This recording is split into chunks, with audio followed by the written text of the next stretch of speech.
Okay, so today, what I'm going to spend most of the time doing um, is doing some demonstrations of how to analyze the data for a couple of the more tricky lab reports where you're going to need to um, do nonlinear fitting.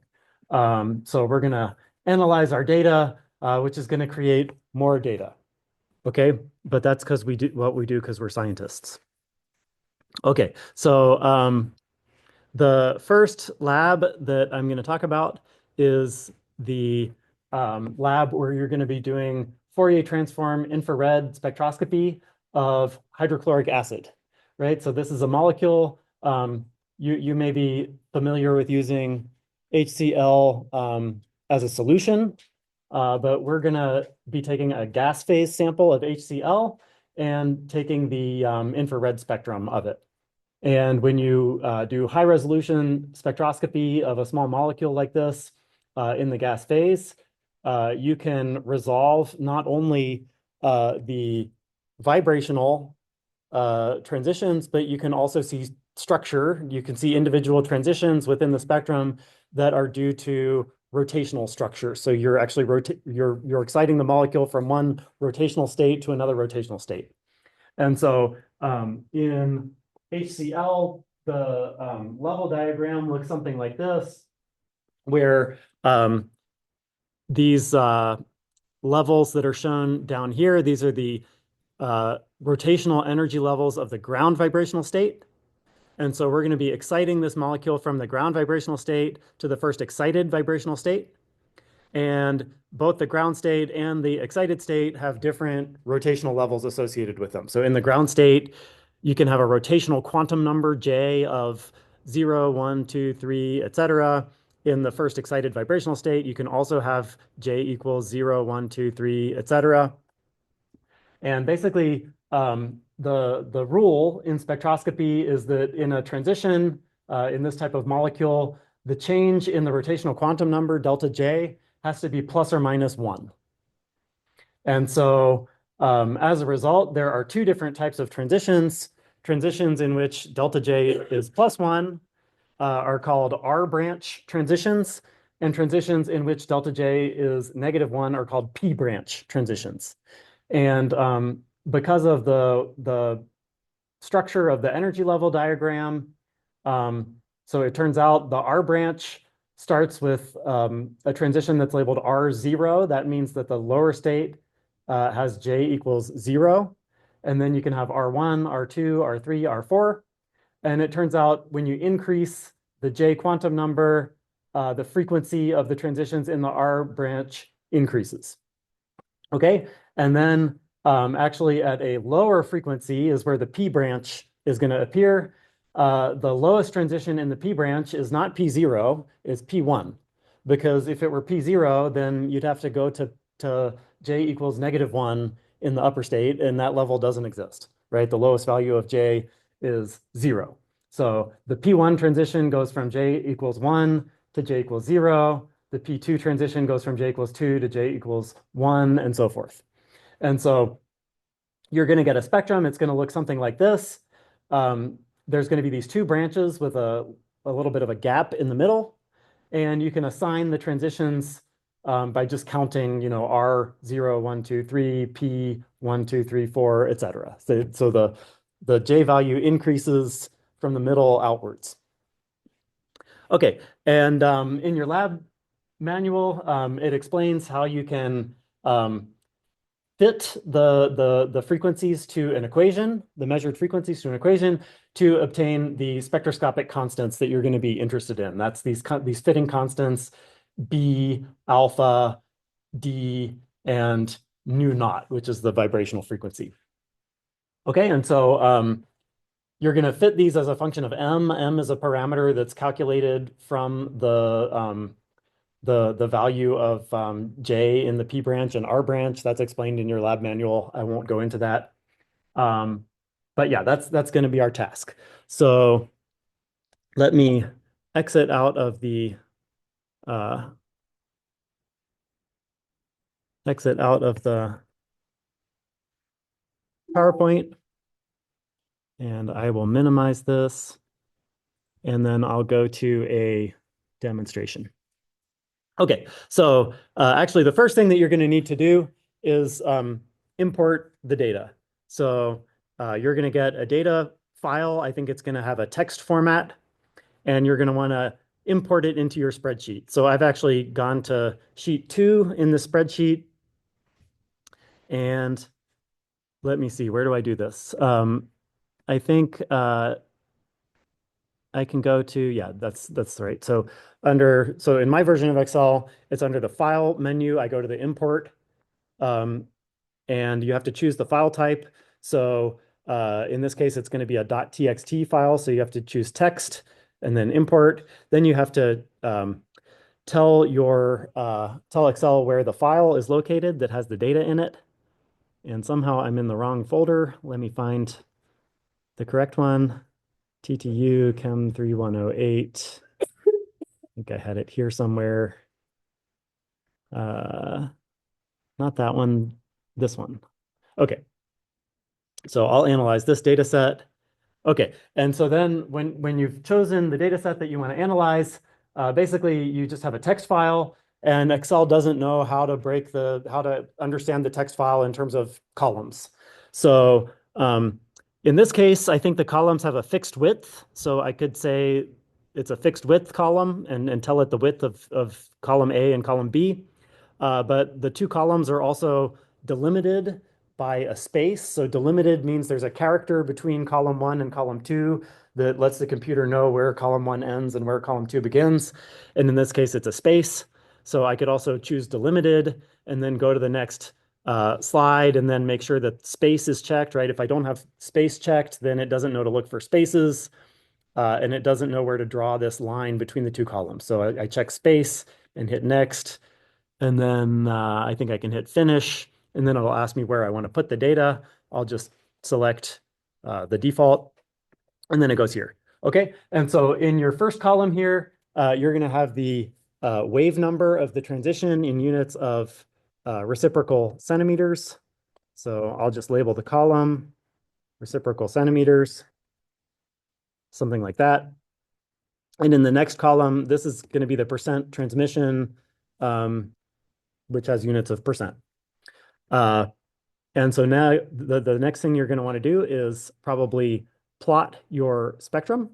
So I'm going to go to, I think on the Insert tab, I'm going to go to the graph. And previously we were using scatter points.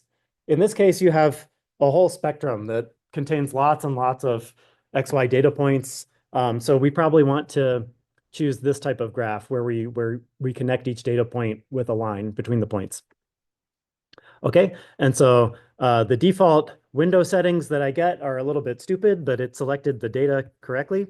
But I probably don't want to be zoomed out like this, so I'm going to select a different X limits. So I'm going to go to, I think, Format Axis, and this lets me select the minimum and maximum X value. So maybe I want to start at 2500 or something, 2500 wave number. Okay, and then, okay, so if you get a spectrum that looks something like this, well, let me zoom in a little bit so that you can see. I think you should not be getting a spectrum that looks like this because I think we weren't using the best settings when we took this one. But basically, these little rapidly oscillating blips here, those are just instrumental artifacts. You should ignore those. The actual peaks are the ones that have a certain width to them. You can see there's like a peak and it has a certain width. Okay. And if you really zoom in to the spectrum, what you can see, so maybe I'll go to a different x-axis value. So maybe I'll go to 2600 or something, 2650. And then the maximum value that I need is like 3100, something like that.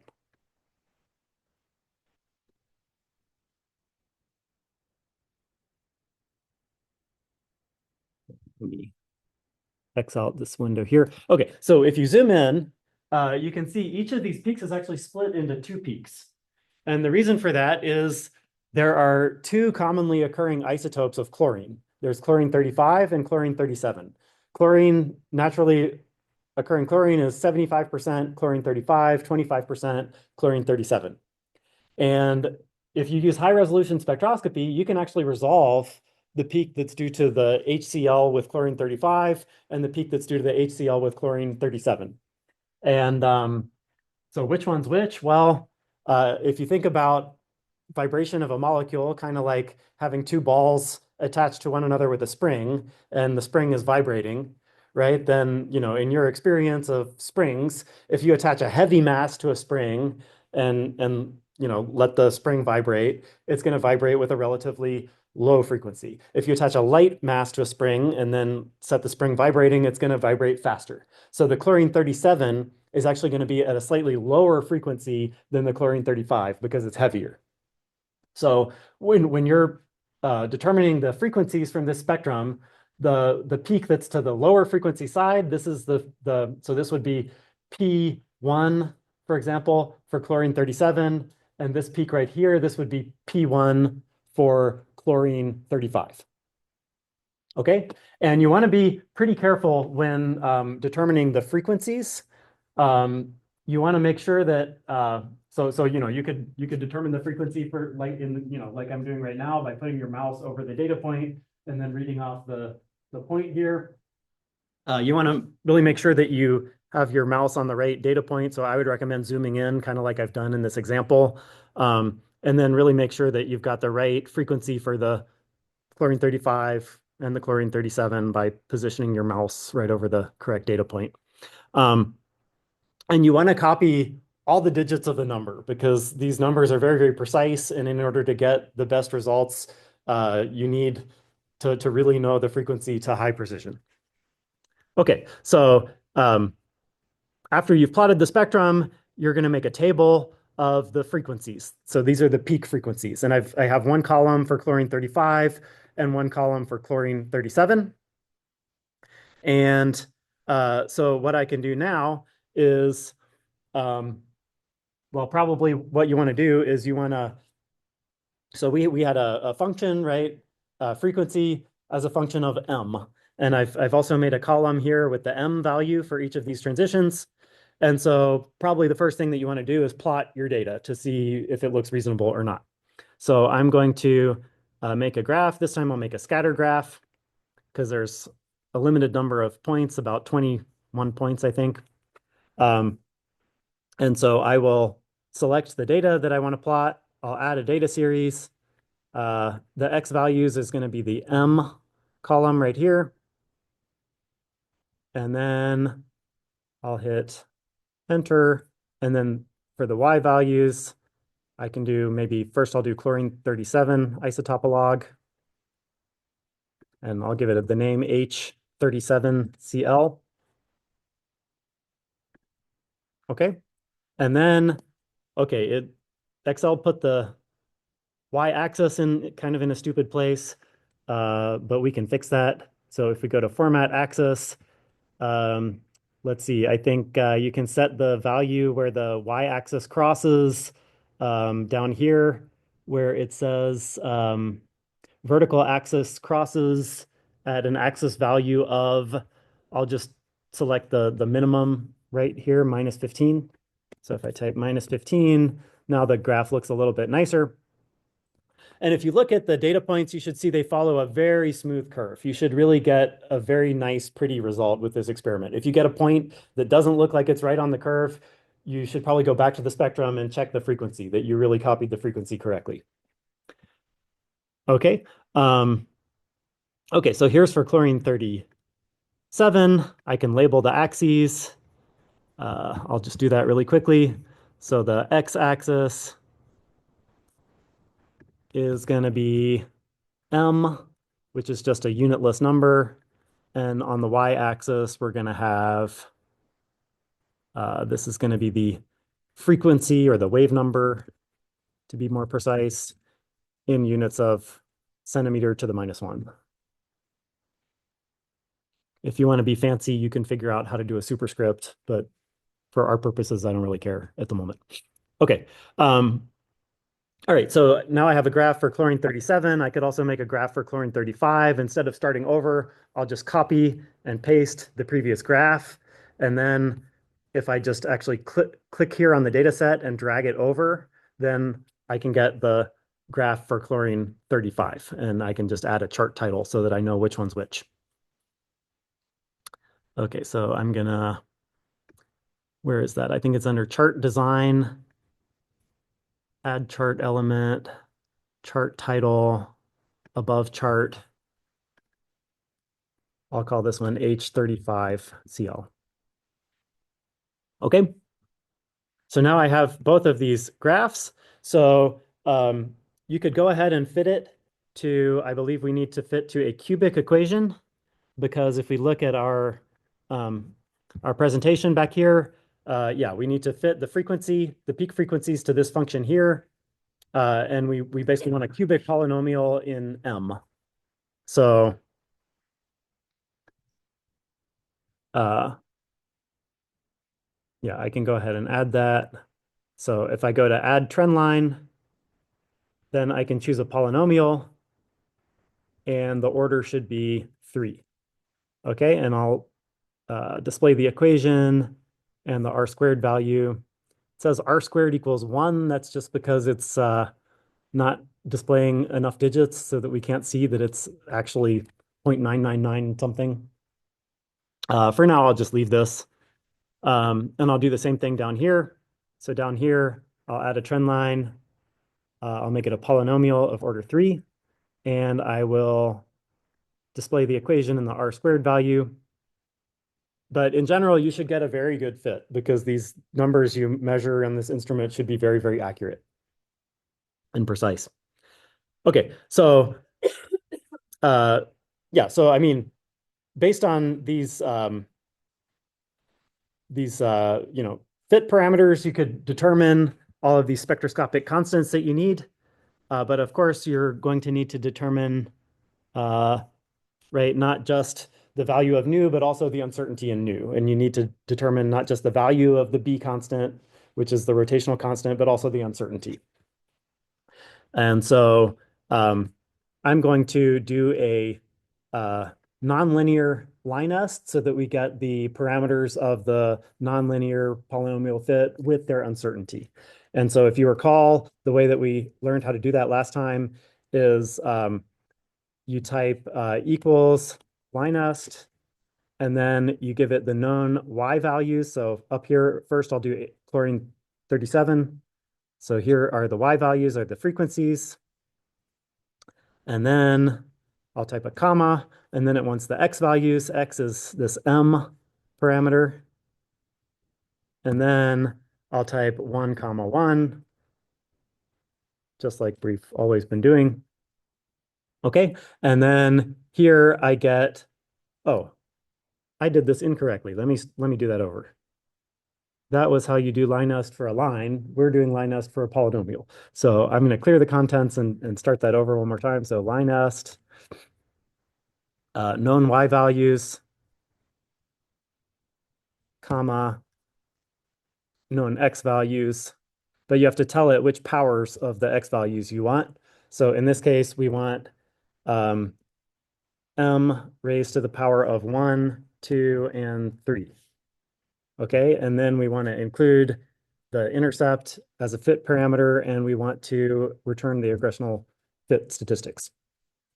Okay, now I get an output that has 4 columns, right? So the first row of the output is the best fit value of each parameter. The second column is the standard deviation of each parameter. The third column gives you the r squared value, or I'm sorry, the third row gives you the r squared value and the standard deviation of the regression. 17 is the number of degrees of freedom, I believe. And then let's see, how are these organized? It looks like this column over here is the linear term. So let me pull up the equation so that we can label these. Okay, so let me put this down here. That way we can see our equation and our spreadsheet at the same time. Sorry, the Zoom stuff is getting in the way.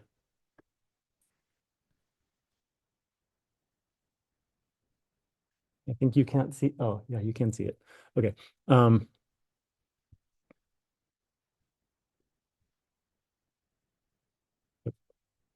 sorry. Okay, that's what I wanted to do.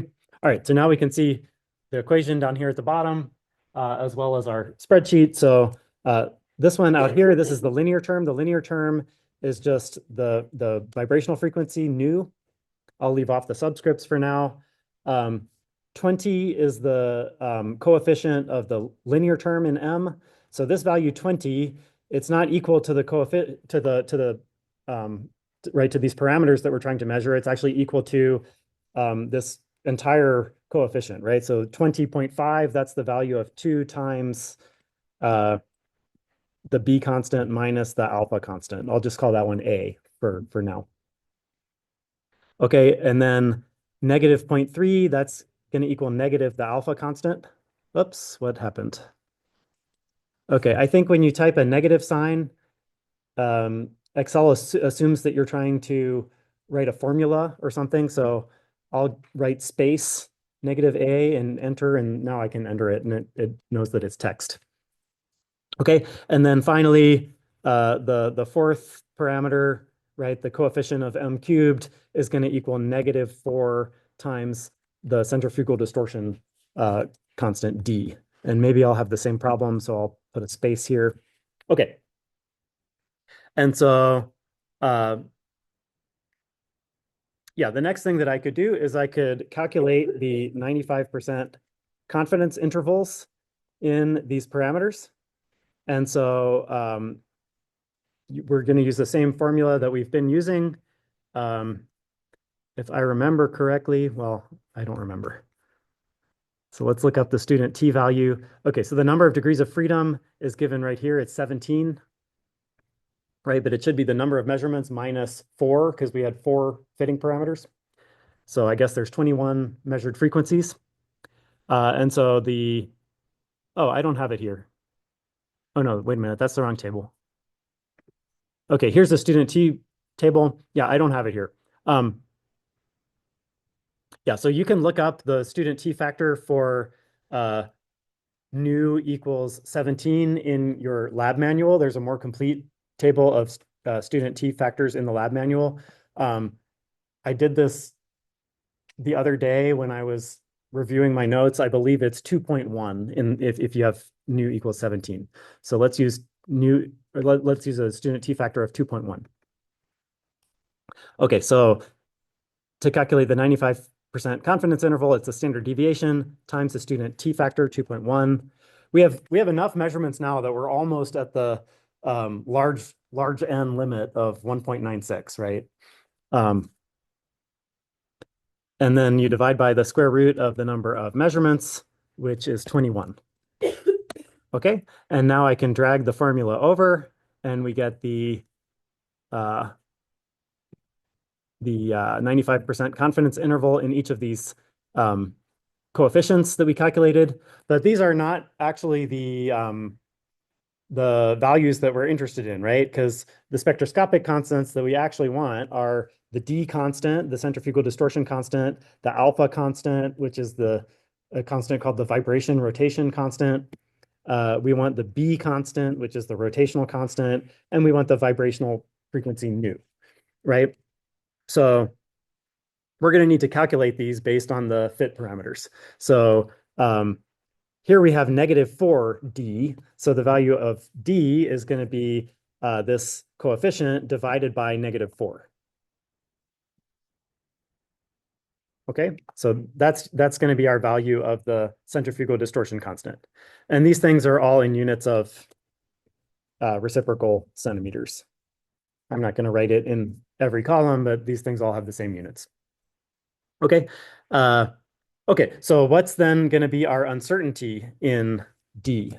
So parameter goes here, and the 95% confidence interval goes here.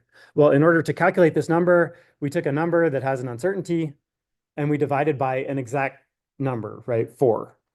So when you divide a value by an exact number, the uncertainty also gets divided by that same number, right? That was one of the rules that we learned. So in this case, the uncertainty would get also divided by -4, but we want to express uncertainties as positive numbers, so I'm just going to divide it by 4. Okay? So here's the value of D, here's the uncertainty in D that we're going to report. Okay, for A, our job is pretty easy. We just want the negative of this value here. And then the uncertainty is going to of the negative of the value is going to be the same as the uncertainty of the value, right? Because we've just multiplied by -1, which doesn't change the magnitude of the number. Okay, so there's the A constant or the alpha constant and its uncertainty. Okay, the B constant is maybe the trickiest one that we need to do. So first, let me calculate B. So in order to calculate B from this equation, I'm going to have to take, right, so 2B minus A is equal to 20.5. So to calculate B, I need to take 20.5 and divide by 2, and then add A, right? And then I should get B. So I'm going to add the value that we got for A, and now I got a B constant, and that looks like the right value. Okay, but what about the uncertainty? So we calculated this value here by adding together two uncertainties, or two values that both have uncertainty associated with them. So we're going to have to propagate the error in order to get the uncertainty in B. Okay, so when you add together two numbers that both have uncertainty, the absolute error gets added in quadrature, right? So first of all, well, the first thing we did was we divided this value by 2, right? That's going to take the uncertainty and divide it by 2. So the uncertainty is going to be this number divided by 2, right? That's the uncertainty in 20 over 2. But then we have to add this value. And so we need to take this uncertainty, right? This N4 over 2 uncertainty, and add this other uncertainty in quadrature. And that's going to give us the uncertainty in the B constant. So I'm going to take the square root of N4 over 2 squared plus M4 squared. And that should give me the uncertainty in the B constant. Is that clear how we got that? Okay. And then finally, nu is easy because the fourth fitting parameter is just equal to nu. So I'll just copy equals nu, right? And then equals the uncertainty, or actually, wait a minute, equals the 95% confidence interval in nu. Did I do these correctly? Oh, yeah, I did this wrong. Okay, but the magic of Excel is if you type a formula wrong, you can fix it without having to redo the whole thing, because all I have to do, so I use the standard deviation instead of the 95% confidence intervals. That was the mistake that I made. So I just need to drag down these references so that I'm using the 95% confidence intervals and not the standard deviations. Let me just check that I did this other one correctly. I also did that one wrong. Okay, so here I want to use 95% confidence interval. Here I also want to use 95% confidence interval. Okay, now these numbers are right. And now the uncertainties decreased a bit because we have 20 measurements, right? So when you divide, or 21 measurements. So when you divide by the square root of 21, you get to see that you average away some of the uncertainty. Okay, so really quickly, I could repeat this for chlorine 37, and I can kind of, by setting up my spreadsheet in an intelligent way, I can do it actually very fast because I don't have to repeat all my work. I can just mostly copy and paste the formulas. So let me just show you how to do that. So I'm going to come down here, and down here I will do the linust function for the chlorine 35 isotopolog data. So I want the known Y values for the chlorine 35. That's this column here. Then I want the known X values. And we're doing a third order polynomial fit. So we want to raise X to the power of 1, 2, and 3. And then I enter 1, comma 1, close parentheses, and we're done. Okay, so here I've already gotten all the information that we need. Okay, and I'll just copy the headings so that we know what they mean. Okay, and I believe I can just copy and paste this column here, or actually this whole thing. I'll just copy and paste all this. And you need to make sure you put it the appropriate distance below your table so that the references end up being correct. So I leave one blank line, then I'm going to copy and paste all this stuff right here. And then check that I actually did it correctly. So I'm taking the standard deviation and using that to calculate the 95% confidence interval. And we had the same number of data points for chlorine 35 and chlorine 37, so the student T factor that we use should be the same. Okay, and so then here I have the all the spectroscopic constants that we need for the chlorine 37 isotopolog. I believe the formulas should be correct. Yeah, that looks correct, and that looks correct. Okay, any questions about that example? Okay, I think we've done enough examples already of how to report the values with their uncertainties, so I'll leave that for you to do on your own. Okay. All right, let me go back to the PowerPoint.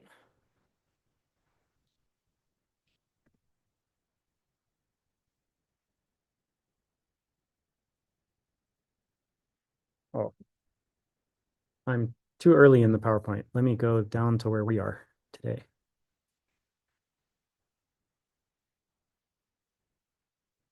Okay, here's where we stopped. Okay, so the next demonstration that I will do is on the experiment where you're going to be looking at the kinetics of a biochemical reaction where you are looking at the decomposition, right, the acid catalyzed decomposition of sucrose. And there are a number of ways that you can measure chemical kinetics. In this particular experiment, you're going to be using a technique called polarimetry, which basically looks at how these chiral sugar molecules rotate the linear polarization of light. And it so happens that sucrose rotates the polarization of light because it's a chiral molecule in one direction. I think it rotates it clockwise. And the products of the reaction, glucose and fructose, rotate the polarization of the light in the other direction, counterclockwise. So by following the polarization of the light, you can follow the progress of the reaction and you can see how much sucrose has been turned into glucose and fructose as a function of time. Okay. And so this reaction follows pseudo first order kinetics. You can read in your lab manual about what that means. The rate constant is going to be obtained by fitting the measured optical rotation alpha. So that alpha is this angle that you're going to measure with a polarimeter, right? This is the angle by which the light polarization gets rotated by the sample as a function of time. And you're going to take your data, right? So you're going to measure alpha as a function of t, as a function of time. You're going to take your data and fit it to this equation here. So this equation has three parameters, alpha naught, alpha infinity, and k. Alpha naught, actually, you can measure that. Alpha naught is just the initial value of the polarization rotation. So if you just take your sucrose solution and measure its polarization rotation, that's the alpha naught that you start with at time 0 before the reaction gets started. Alpha infinity is the final value of the polarization rotation angle, right? So if you were to follow the reaction to infinite time, what would the polarization be, right? So basically that's the polarization of the products.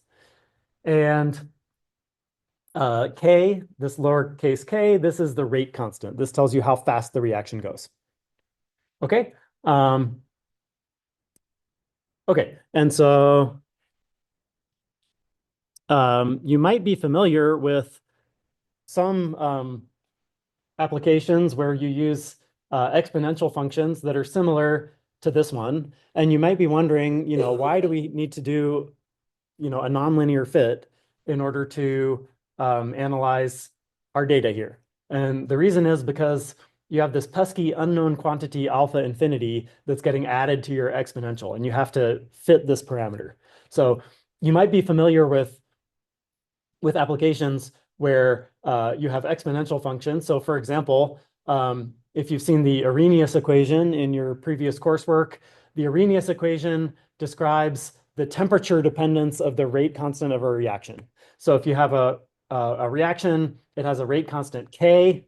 You can calculate K as a function of temperature using the following relationship. So K is equal to this factor A. This is called the Arrhenius pre-exponential factor times an exponential of negative the activation energy, E sub A, over the gas constant times the temperature. Okay, and you can use a trick. You might have seen this before. I'm not sure if you've done this yet. If you haven't, you'll for sure see it in 3308. But you can make this into a linear equation by taking the natural logarithm of both sides. And recall, the natural logarithm of A times B is equal to the natural log of A plus the natural log of B. And so if you take the natural log of both sides of the equation, you get ln k equals ln of this thing, right? Which is just the ln of the A factor plus the ln of the exponential. But the natural log is the inverse function of the exponential function. So the ln of an exponential function is just equal to the argument of the exponential, right? So you just get minus EA over RT.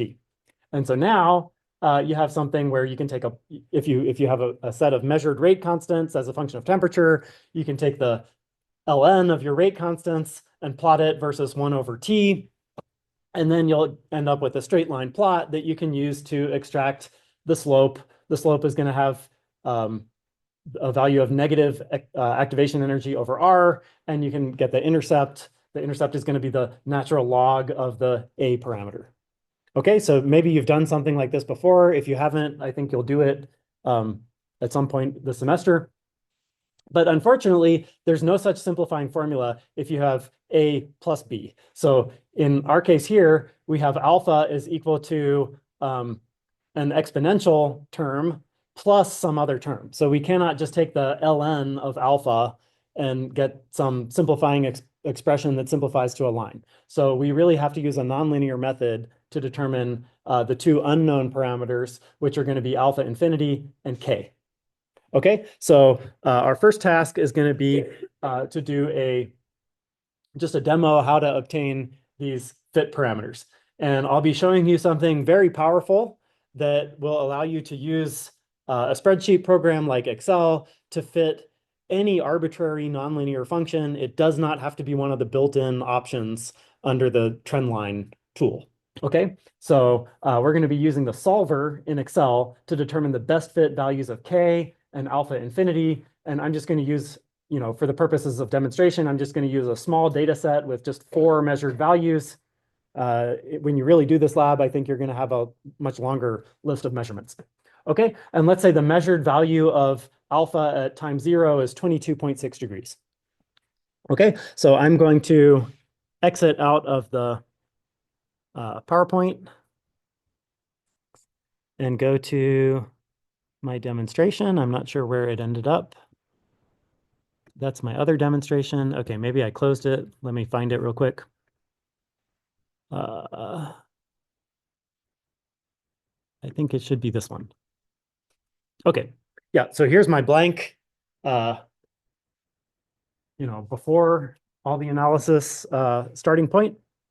Okay, so I gave you these times and the values of alpha, and I also told you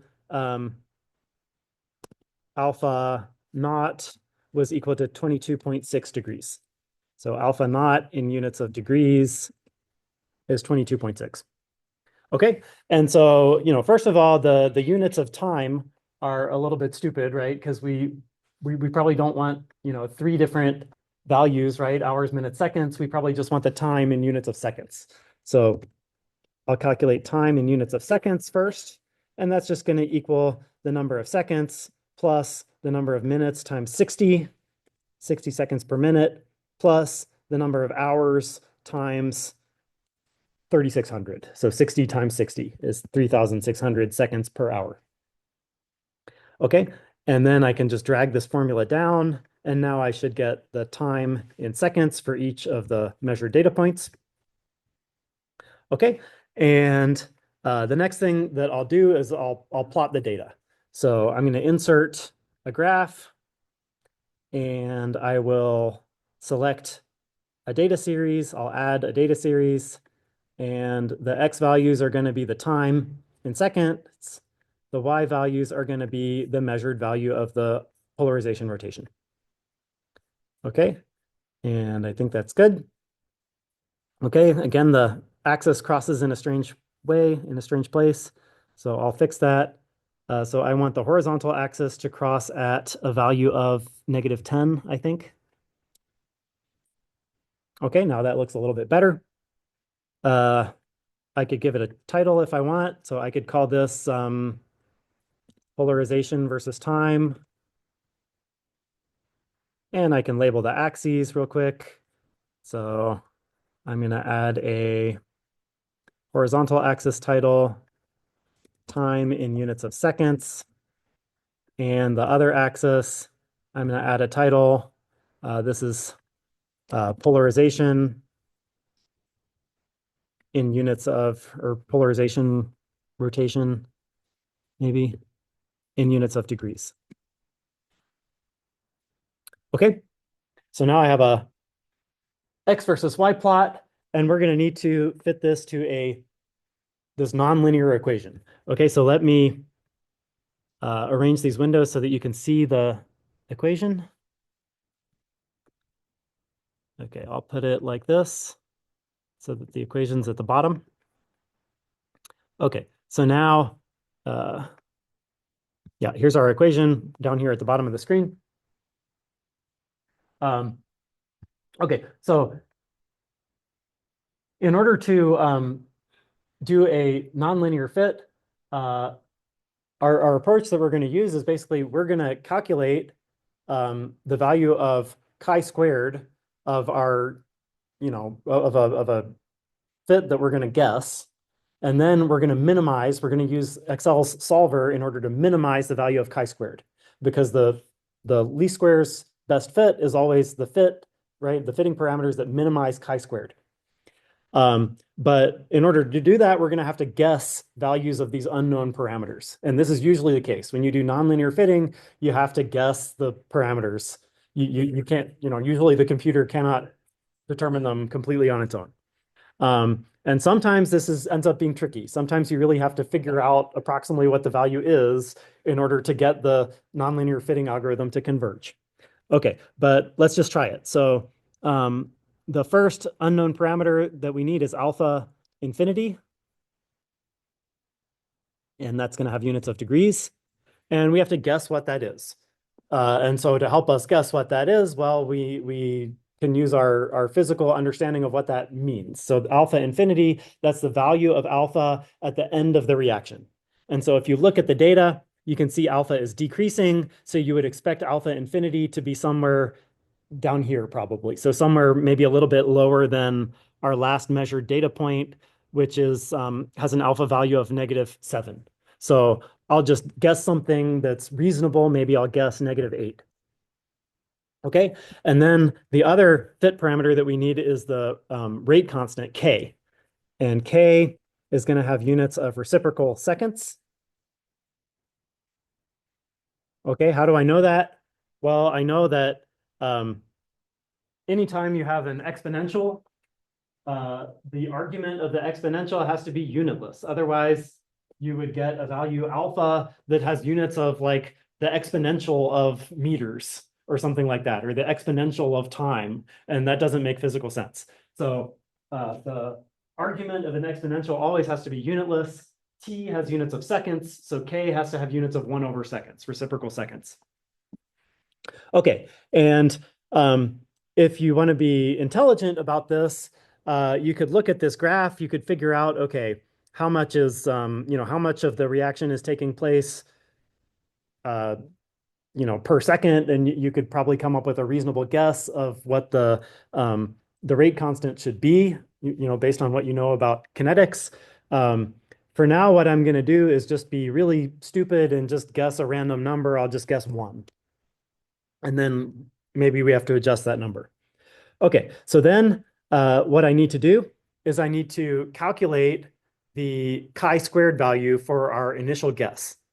And in order to do that, the first thing I need to do is calculate the residuals, right? Because chi-squared is the sum of the squares of the residuals. Residual is the measured value minus the fitted value. So first I need to calculate what would be the fitted value based on this initial fit parameter guess. So I'm going to call this alpha fit in units of degrees. And I'm just going to calculate that based on the formula. So the formula says we take alpha 0 minus alpha infinity, and then we multiply that by the exponential of the negative of k times time. And time is over here. Okay, and I'm going to want to drag this formula down. So I want all these references to the parameters to be static and the reference to time to be non-static. So I'm going to put dollar signs next to these parameters, G2. So $G, $2, $H, $2. K is a parameter, so $I, $2. Time is not a parameter. Time is the independent variable. Okay, so then there's one more term in this equation. So after closing the parentheses for my exponential, I have to add alpha infinity. Okay, and then I hit enter. And now I can drag down the formula.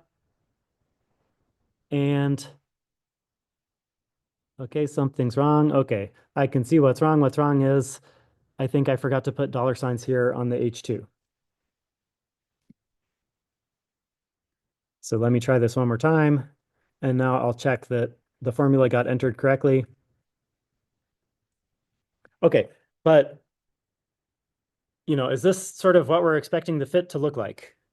No, it looks like every single number here is -8, which is the value that you should end up with after the completion of the reaction. So what that basically means is I did not make a very wise choice of the rate constant. Basically, with this rate constant, the reaction is already over before the first time point. So I need to choose a slower rate constant, so a smaller value of k. So instead of 1, I'll just guess a smaller number.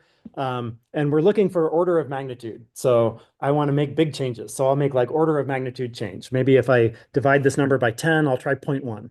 Okay, that didn't do anything. So now I'll try 0.01. Okay, and now it did something, but the reaction's still too fast. It's almost all the way over, by the time we get to the second data point. So maybe I'll try decreasing this one more time, 0.001. Okay, now I found an order of magnitude that looks approximately correct. This is reasonable. Maybe the computer can use this as a good starting point. Okay, because now you can see here our fit says 15 compared to the actual value is 18. And down here we get -7.8 compared to -7.6. It looks approximately, reasonably in the right ballpark. Okay, so yeah, the other thing that I can do is if I want to be, well, I won't do that yet. Actually, the next thing that I'll do is, yeah, we want to find the best fit parameters, right? So we need to calculate chi-squared. So I'm going to first calculate the square of the residual for each data point. So that's just going to equal the measured data point minus the fitted data point. And I'll go ahead and square the residuals. So I'll square that, and then I'll drag down the formula. That should give me the square of each of the residuals.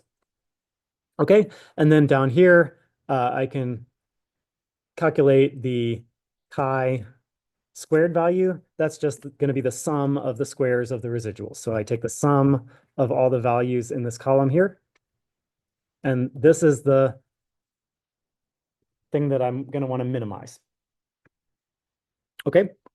All right. And so the way that we're going to do this minimization is by using the solver in Excel. And so let me show you how to get the solver. I think it's under the data tab. Okay. And if I look at my data tab, somewhere over to the right over here is where you usually see the solver. But right now I don't have a solver. And if you've never used your solver, you probably don't have a solver. So you have to tell Excel to install the plugin for the solver. So I'm going to click on Analysis Tools, and I need to click on Solver Add-in, and then I need to click OK. And now the solver appears, and now we can use the solver. Okay. If this doesn't work for you, my recommendation is just Google how do I find the solver in Excel version, whatever, and most likely you'll find the right explanation. If you're having trouble, you can ask me or ask my TA, your TA for help. We can help you. Okay, so I have a solver, so let me click the solver, see what happens, see what comes up. Okay, I get this window. Let's check out what this says. These Zoom windows keep getting in the way. Okay, so basically what this solver says is it says there's a cell that's called the objective. And the objective is the cell that you want to use the solver to either maximize the value of in that cell, minimize the value, or you could set that the value of that, you could find, best fit values that set that value equal to a certain number. In our case, we want to minimize the value of chi-squared. So I'm going to click minimize, and over here, I need to select the cell that I want as my objective. So this is my chi-squared value right here, so I'm going to select that one and then hit enter. Okay. So now I've set the objective, and so we want to minimize this value by changing the values in the variable cells. So you need to tell it which values to change in order to minimize this one. And in our case, we want to minimize, okay, so somehow my spreadsheet already knows which ones I want to choose. But if it didn't, then you'd click this button here and then select the two values that you want to use as your fit parameters, right? So you want to vary those in order to minimize chi-squared. Okay, and then what else can we do here? So it says you can allow the fit to be subject to various constraints. Sometimes this is useful. Sometimes you might need to set a constraint because sometimes you try to do a nonlinear fit and the algorithm comes up with sort of garbage fit parameters that are not physically reasonable. So maybe, a certain number is supposed to be positive and the best fit is giving a negative value, but that's physically impossible. So, if we wanted to, we could set a constraint. So for example, I don't know, in our example, the rate constant, there's no such thing as a negative rate constant. Rate constants are always positive. So we could say, for example, K has to be greater than or equal to 0, right? And then I can click add, and then I think that adds the constraint. And so then if I hit OK, oh, wait a minute. Okay, maybe I had to hit OK. Okay, there it is. Okay, so if I hit cancel, then it takes me back to this window. And now I can see that there's a constraint here. In the example today, I don't think we need this constraint, so I'll just delete it. Okay, and then we can see what these other options look like. So there's one option that says make unconstrained variables non-negative. Okay, so if I were to click here, it would force these guys to be non-negative, but I don't want that because alpha infinity is going to be a negative value. So I'm going to unclick this one. You can select a solving method. I'll just use the default, which is called GRG nonlinear. And I think everything looks okay now, so I'll hit solve. Okay, and then after thinking about it for a second, the program came up with a result. So it says solver has converged to the current solution. All constraints are satisfied. Okay, and if you notice, the values in these two cells changed now. This one used to be -8, now it's -10. And so if this looks like a reasonable solution, you can click OK to keep the solver solution. Okay. And so the next thing you probably want to do is check, okay, did the computer do a good job finding the solution or not? And so the way that we set up this spreadsheet, it so happens the fit is already calculated right here because I calculated this fit based on these parameters. And when these parameters get updated, the fit gets updated, right? Because we calculated it using a formula. So, I could check that these values match the experimental ones. So I could add those to the plot. So I can select data. I can add another data series. Maybe the first one, I'll call that one the experiment. And the second one, I'll call that one the fit. And then I want, here's the X values is the time. And then for the Y values, I want these fitted best fit Y values. Okay, and then I hit OK. And you can see that these values line up pretty much perfectly with what we calculated. Now, if you want a nice smooth curve through the data, you're not going to get a nice smooth curve by just using 4 data points. You might need to include more data points. So I could make a new, I'll do it out here. I can make a new time vector that includes a lot of data points. And maybe I want to start at time 0, and I want to go to time 5,000 in steps of, I don't know, 20 seconds or so.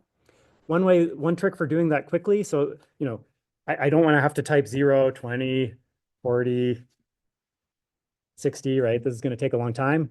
One trick for calculating a time axis or an x-axis of evenly spaced points in Excel is you can use a formula. So I can enter a number for the t0, and then in the second time cell, I can set that equal to the previous time plus 20 seconds. And then, actually, let's use a larger step. Let's use 50 seconds or something, or maybe even 100 seconds would be okay for this example. Okay, so now if I drag this down, then the next cell is going to be, again, the previous one plus 100. So now I get 0, 100, 200, and so forth. And now I can click on the lower right corner, drag it down, and I want to go until I get to about 6,000. Okay, so that's far enough. Maybe I can delete some of these from the end. Clear contents.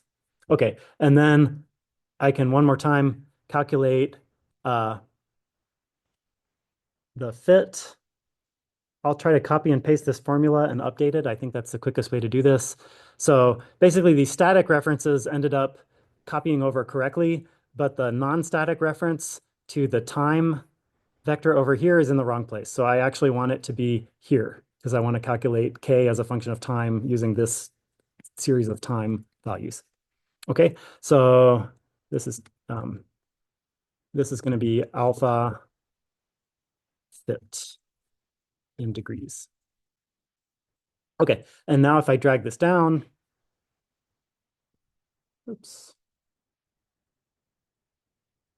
I can calculate the fit, and I can also display it on the chart. So I'm just going to do this by the click and drag method. So I can drag the x values over here and the y values over here for my second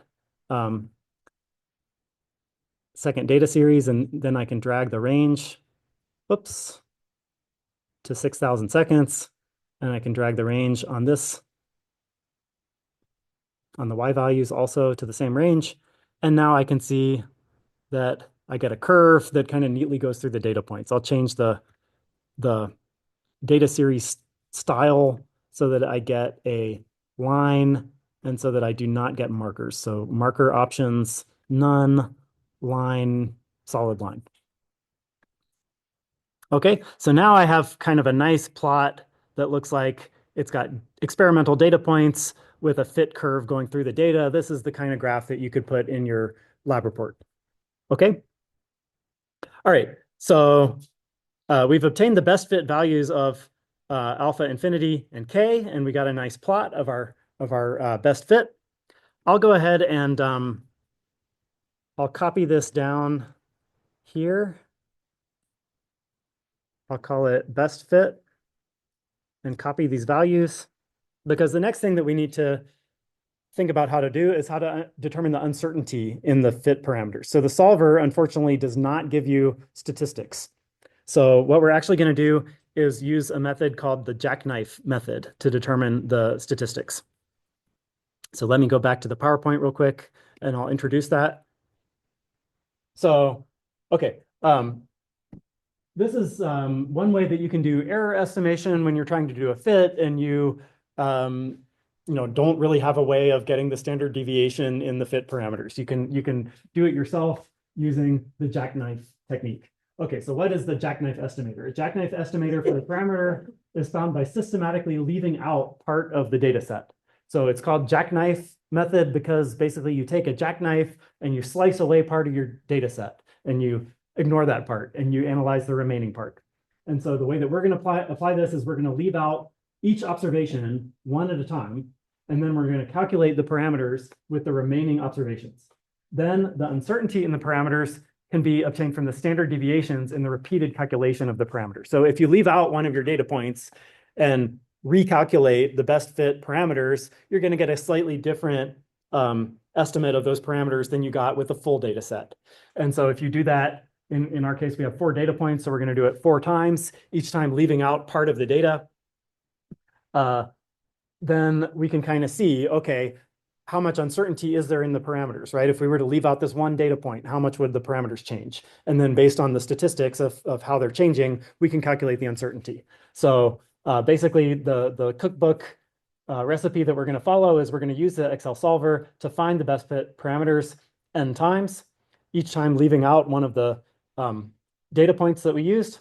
On the first iteration, we leave out the first data point. On the second iteration, we leave out the second data point, and so forth.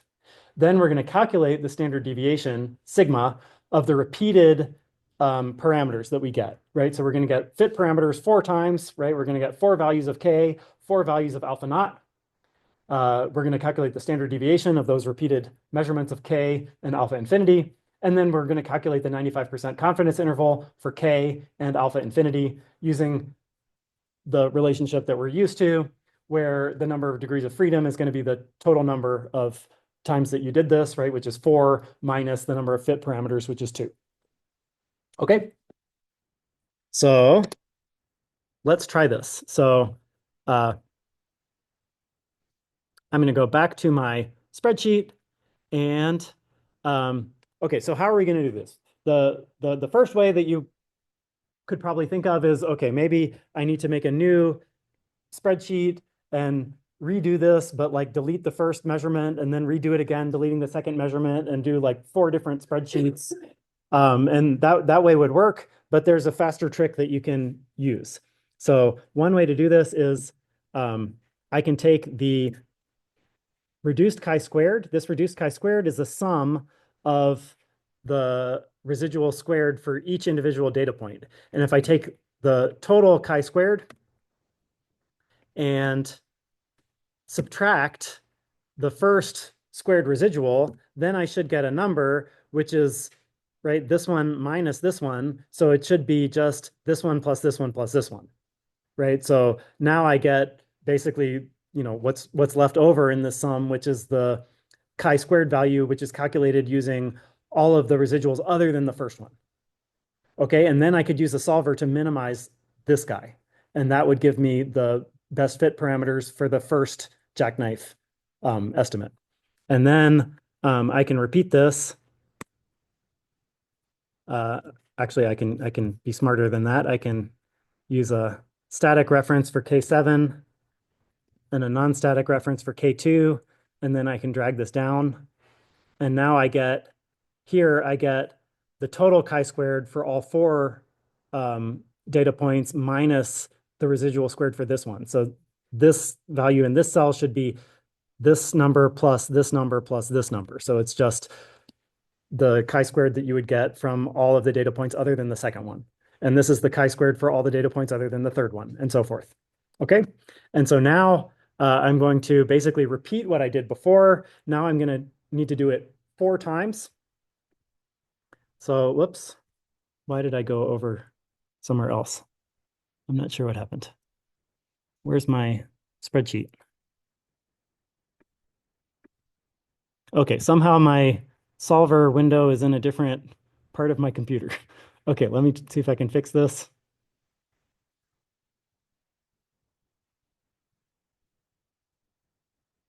It's not wanting to drag. Maybe I can put it on. Maybe I can drag it to here. Maybe that'll work. Okay, that worked. Okay, sorry about that. Okay, so first I need to set the objective. The objective is already correct. It remembers what we used last time. And then, but now I need to, actually, I'll just leave this the same because I already copied the original best fit values down here. These are the ones that we want to use, for our final fit. And so I can update these values now to minimize this value of chi-squared. Okay, and so I think all the parameters are entered correctly. They're entered the same way that we entered them before. So I can click solve, and then I don't know why my computer is doing this. So somehow it doesn't know which desktop I want to use. Okay, so here's the solver result. I can click OK, and now these numbers get updated. So I could call this column, this is like the chi-square that we're using for the Jackknife.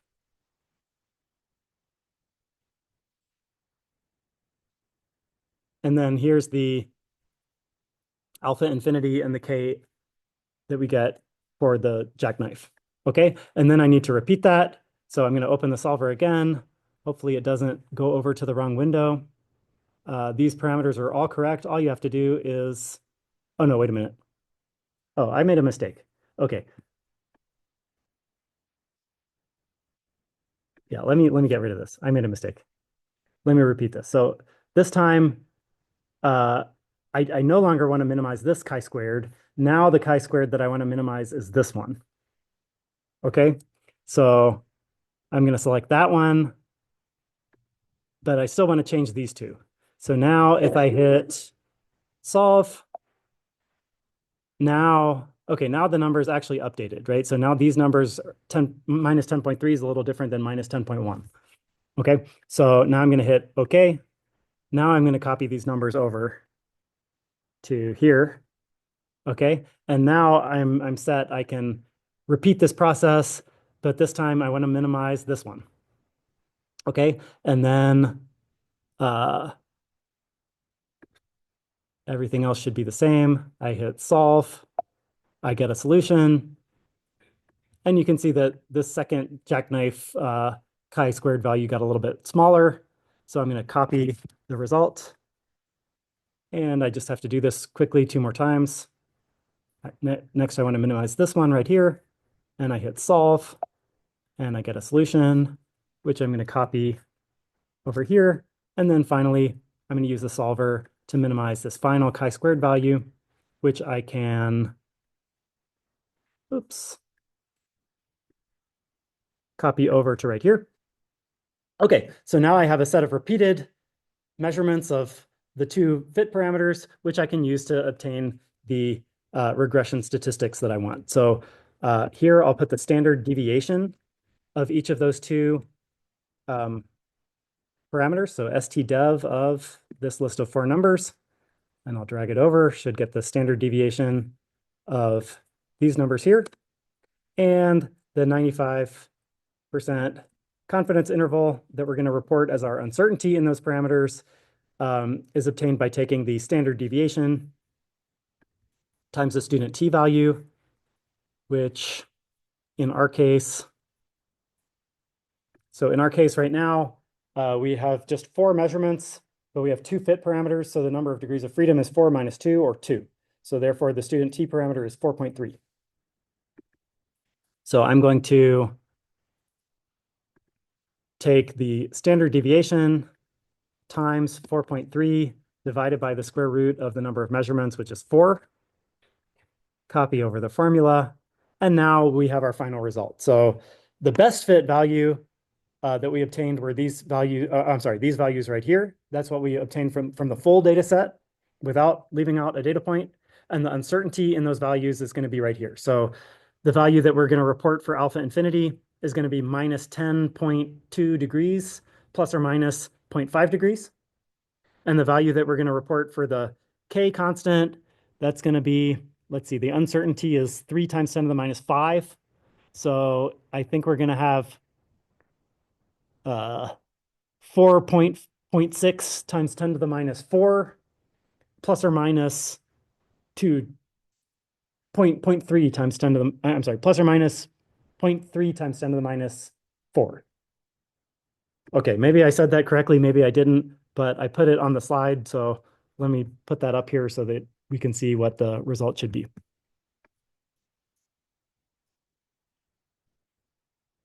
It's a little bit easier to write than say. Okay, so here's what we should have gotten as our final result. So the alpha is negative 10.2 plus or minus 0.5. K is 4.6 times 10 to the minus 4 plus or minus 0.3 times 10 to the minus 4 reciprocal seconds. Okay, any questions? Okay, so that's all the analysis that we need to do. I will pause the recording. Okay, so I will be quick and just do a very short version of this presentation about lab reports. I believe were all of you guys already in 3107 last semester. Okay, so the expectations are basically the same. So I'll just be very brief. So for the short reports, which is going to be all of the lab reports other than the Raman lab report, which only requires a worksheet, and the Crystal Violet lab report, which requires a longer lab report in the style of a journal article. But for everything else, you're going to do a short report. So just make sure that you include everything on this rubric here. I think these are, so statement of purpose can just be 1 or 2 sentences about what you're trying to measure. Make sure you include a table of data. Make sure you include units. Make sure you show your calculations, including the error analysis. And this is worth a lot of points. So you can lose a lot of points by not including all the calculations. And then make sure that you have a table where you present the final result, including uncertainty and including units. And a short discussion, this could be, for example, comparing your result with literature result, explaining, if you think your measurement seems accurate, if you think maybe something went wrong, you can explain what you think might have gone wrong. Include at least 2 references other than the lab manual, and as an appendix, include a photocopy of the page of your lab notebook with the raw data. Okay.